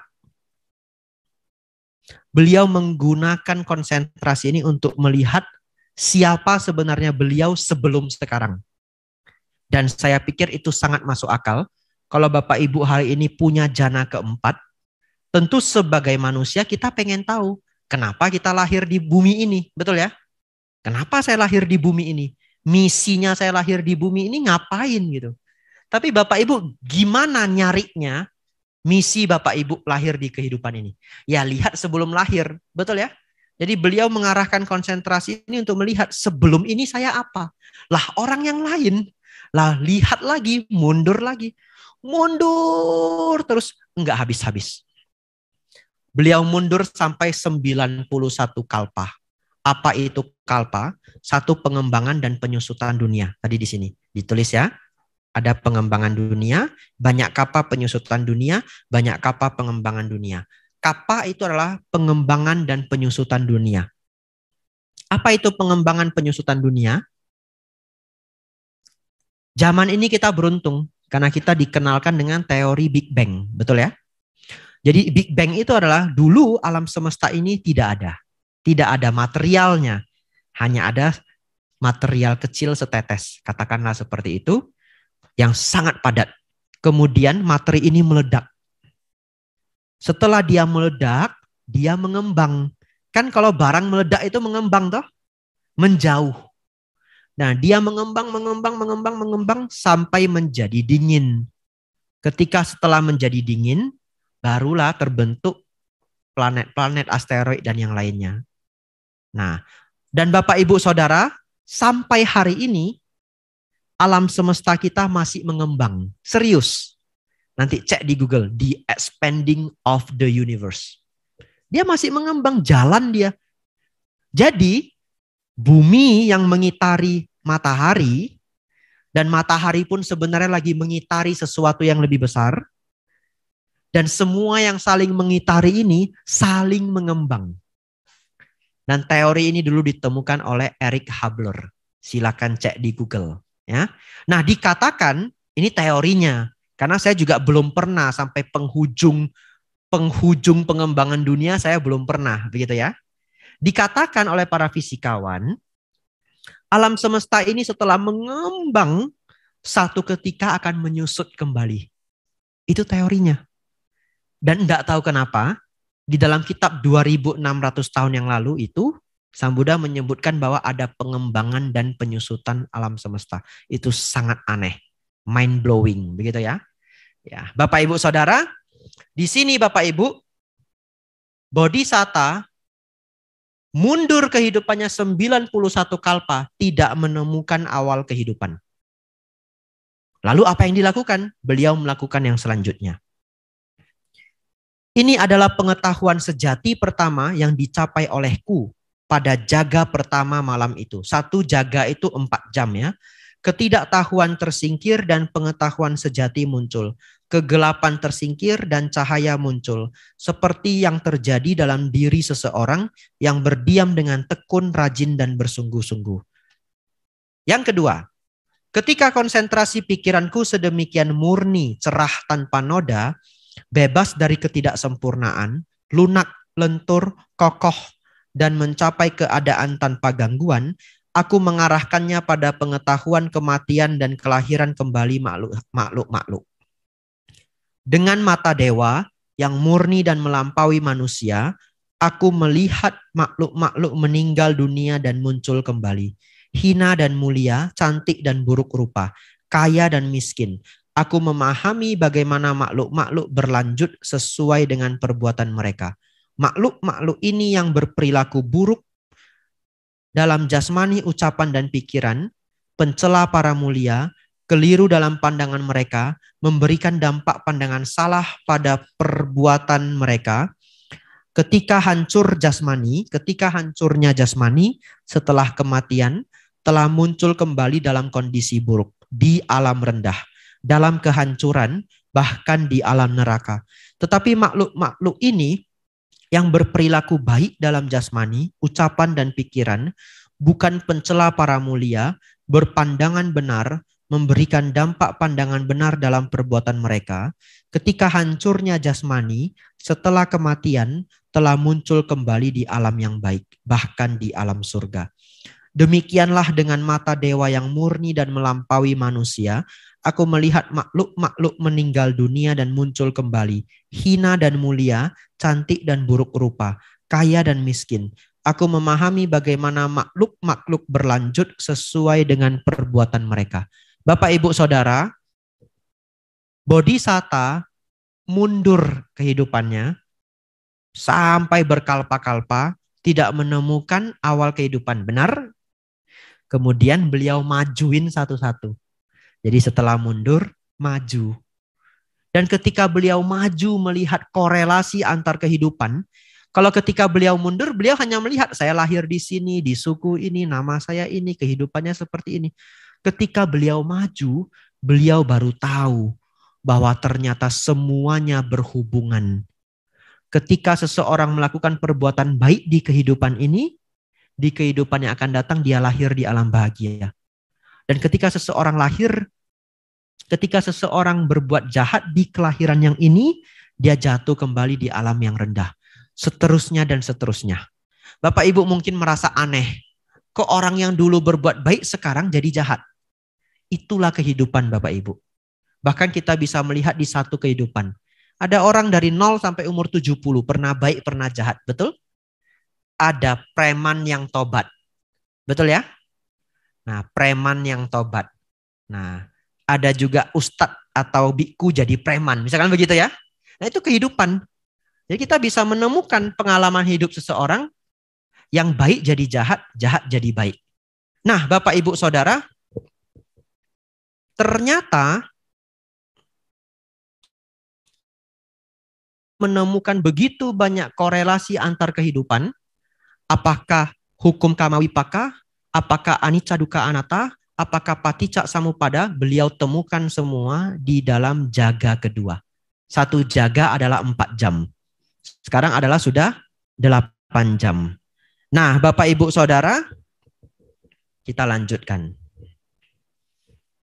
Ini adalah pengetahuan sejati kedua yang dicapai olehku pada jaga kedua malam itu. Ketidaktahuan tersingkir dan pengetahuan sejati muncul. Kegelapan tersingkir dan cahaya muncul. Seperti yang terjadi dalam diri seseorang yang berdiam dengan tekun, rajin, dan bersungguh-sungguh. Ketika konsentrasi pikiranku sedemikian murni, cerah, tanpa noda, bebas dari ketidaksempurnaan, lunak, lentur, kokoh, dan mencapai keadaan tanpa gangguan, aku mengarahkannya pada pengetahuan hancurnya noda-noda. Aku secara langsung mengetahui sebagaimana adanya. Ini adalah penderitaan. Aku secara langsung mengetahui sebagaimana adanya. Ini adalah asal mula penderitaan. Aku secara langsung mengetahui sebagaimana adanya. Ini adalah lenyapnya penderitaan. Aku secara langsung mengetahui sebagaimana adanya. Ini adalah jalan menuju lenyapnya penderitaan. Aku secara langsung mengetahui sebagaimana adanya. Ini adalah noda-noda. Bapak Ibu Saudara, noda-noda ini dalam bahasa Pali adalah asawa. Nanti akan saya bahas. Aku secara langsung mengetahui sebagaimana adanya, ini adalah asal mula asawa. Aku secara langsung mengetahui sebagaimana adanya, ini adalah lenyapnya asawa. Aku secara langsung mengetahui sebagaimana adanya, ini adalah jalan menuju lenyapnya asawa. Apa itu asawa Bapak Ibu?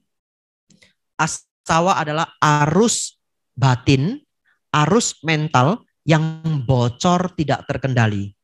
Kata asawa itu artinya bocor. Sesuatu yang bocor. Batin kita Bapak Ibu bocor. Oleh karena bocor, kehidupan tidak pernah berhenti. Kalau yang menciptakan kehidupan itu adalah pikiran itu sendiri, dan pikiran itu bocor, maka kehidupan kita tidak akan pernah berakhir. Itu yang dalam ajaran Sang Buddha disebut samsara. Persis kalau Bapak Ibu bermimpi tapi belum bangun. Pernah mimpi berjilid-jilid? Tidak akan selesai mimpi itu sampai Bapak Ibu bangun. Saya pernah mimpi dari Indonesia, tiba-tiba sudah di Hong Kong. Tiba-tiba sudah di Australia. Tiba-tiba di rumah nenek. Tiba-tiba bangun. Nah, jadi ternyata pada jaga ketiga ini Sang Buddha memahami bahwa ternyata biang kerok dari semua ini adalah batin kita yang masih bocor. Tapi asawa itu seperti apa? Sulit kita pahami sebelum kita mencapai jana keempat. Jadi Bapak Ibu PR-nya banyak. Setelah ini PR-nya capai jana 1, jana 2, jana 3, jana 4. Kemudian Bapak Ibu harus melenyapkan asawa. Tapi bagaimana kita tahu bahwa kita ada asawanya? Kita ada batin yang bocor tadi. Terlihat dalam witaka dan wicara. Witaka dan wicara itu adalah contoh kecil yang bisa kita lihat bahwa kita memiliki asawa. batin kita ngomong tidak pernah berhenti. Betul ya? Nah, bahkan Bapak Ibu tidak pernah sadar kalau Bapak Ibu sendirian kemudian bosan, yang membuat bosan adalah Bapak Ibu sendiri. Bosan itu karena Bapak Ibu berbicara tidak berhenti dengan diri sendiri. Kita selalu perlu distraction. Perlu ada orang lain, perlu ada game, perlu ada musik. Supaya apa? Supaya ini nggak terlalu ribut. Apa benar Bante? Nanti pulang coba sendiri. Ya. Karena kenapa? Karena kalau Bapak Ibu diem, duduk sendiri di rumah, tapi batin ini nggak ngomong, Bapak Ibu nggak bosan. Tapi Bapak Ibu capai jana kedua. Betul ya? Tapi kan dia nggak pernah berhenti. Nah, jadi Bapak Ibu Saudara, di jaga ketiga, Sang Buddha memahami asawa ini. Asawa ini di setiap buku diterjemahkan beda-beda. Jadi cukup tricky. Di sini noda-noda. Di buku yang lain bisa saja kotoran batin. Oleh karena itu kita butuh sedikit bahasa Pali. Tahu bahwa oh ini adalah asawa. Asawa ini adalah biang kerok semuanya. Ketika Sang Buddha melenyapkan ini, pengetahuan ini dalam bahasa Pali disebut asawa kaya nyana. Nyana artinya pengetahuan, asawa artinya arus batin yang bocor tidak terkendali, kaya artinya lenyapnya. Jadi pengetahuan, lenyapnya arus batin yang bocor tidak terkendali. Asawa kaya nyana. Bapak Ibu Saudara, ketika beliau mencapai pengetahuan ini, kita baca saja. Ini adalah pengetahuan sejati ketiga yang dicapai olehku pada jaga ketiga malam itu. Ketidaktahuan tersingkir dan pengetahuan sejati muncul. Kegelapan tersingkir dan cahaya muncul. Seperti yang terjadi dalam diri seseorang yang berdiam dengan tekun, rajin dan bersungguh-sungguh. Bapak Ibu Saudara, pengetahuan ketiga inilah yang kita rayakan setiap tahun sebagai detik-detik Waisak. Jadi kalau misalkan ada yang nanya, detik-detik Waisak itu rayain apa? Rayain detik-detik lenyapnya asawa. Bahkan Sang Buddha disebut juga nama lain beliau adalah Kinasawa. Yang artinya yang tanpa asawa. Ya Bapak Ibu Saudara, memahami asawa ini sangat penting untuk praktek meditasi kita sehari-hari. Jadi nanti Bapak Ibu ketika bermeditasi, Bapak Ibu akan menemukan batin yang bocor tadi. Bapak Ibu usahakan untuk menenangkan batin yang bocor itu dengan fokus pada objek. Nafas masuk, nafas keluar. Kita lanjutkan. Sekarang Brahmana, engkau mungkin berpikir, mungkin petapa Gotama belum terbebas dari nafsu, kebencian dan delusi, bahkan sampai hari ini. Sehingga beliau masih mendatangi tempat tinggal di dalam rimba belantara yang terpencil di dalam hutan. Tetapi engkau jangan berpikir demikian. Adalah karena aku melihat dua manfaat, aku masih mendatangi tempat tinggal di dalam rimba belantara. Yang terpencil di dalam hutan, aku melihat kediaman yang menyenangkan bagi diriku di sini dan saat ini. Dan aku berbelas kasih kepada generasi mendatang. Bapak Ibu Saudara, Brahmana ini masih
paham ya, kami buat menjadi bahasa yang lebih gampang. Jadilah buku-buku populer. Nah, Bapak Ibu Saudara, ada 2 ciri arahat. Bapak Ibu perlu hafal. Ciri yang pertama, arahat itu tidak bermimpi. Kenapa? Karena batinnya sudah tidak bocor. Jadi seorang arahat tidak memiliki mimpi. Arahat itu bahagia setiap detik. Saya tidak bisa membayangkan betapa luar biasanya batin seorang arahat. Dan itu beneran bisa dicapai, tidak mitos. Bapak Ibu silahkan latihan meditasi dengan baik. Bapak Ibu belum mencapai arahat pun, Bapak Ibu bisa merasakan kebahagiaan-kebahagiaan yang kadang mengejutkan. Orang yang sudah bermeditasi cukup lama, satu ketika akan menemukan kebahagiaan yang dia sendiri nggak bisa pahami. Kok saya bisa sebahagia itu? Nah, kalau Bapak Ibu merasakan itu sedikit bukti bahwa kebahagiaan batin itu real. Lantas dipraktekkan terus-menerus. Karena jalannya masih jauh. Yang satu, seorang arahat tidak bermimpi.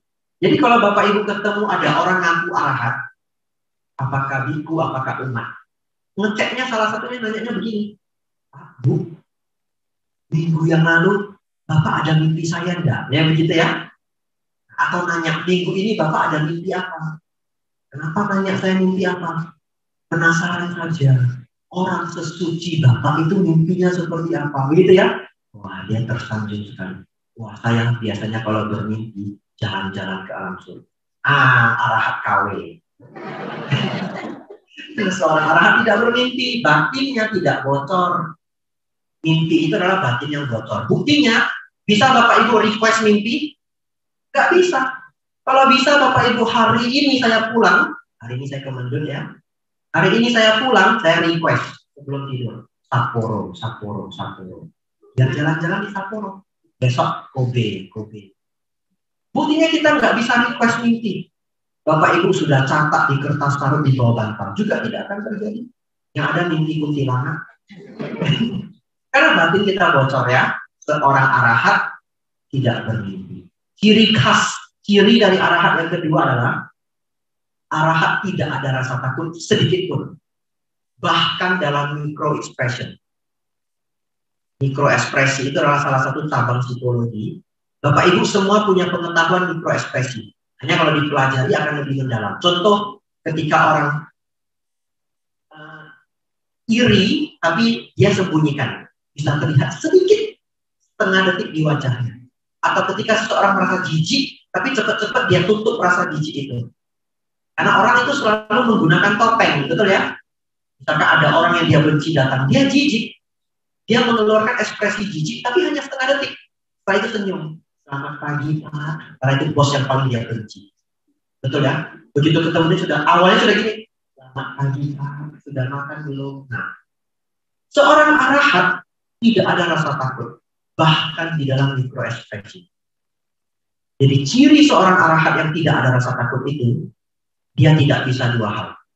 Satu, tidak bisa terkejut. Arahat tidak bisa terkejut.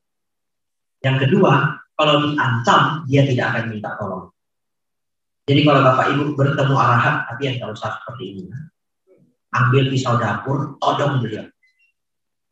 Dia bahkan tidak akan meminta tolong. Mati ya mati. Karena tidak ada rasa takut pada beliau. Dan seorang arahat tidak bisa terkejut. Tapi Bapak Ibu nggak usah ngetes saya. Jadi tiba-tiba saya jalan bante begitu ya. Lalu saya terkejut ya, tidak ya. Saya bukan arahat, jadi saya nggak usah dikejutin. Saya ngaku saja di depan ini. Saya bukan arahat. Saya takut juga saya diprank. Lalu saya lagi duduk ya, ada orang nyamar jadi kuntilanak mau prank saya. Kemudian saya ketakutan gitu ya. Hari ini harus ada hantu-hantunya sedikit. Karena sultannya kan ketakutan dan kekhawatirannya.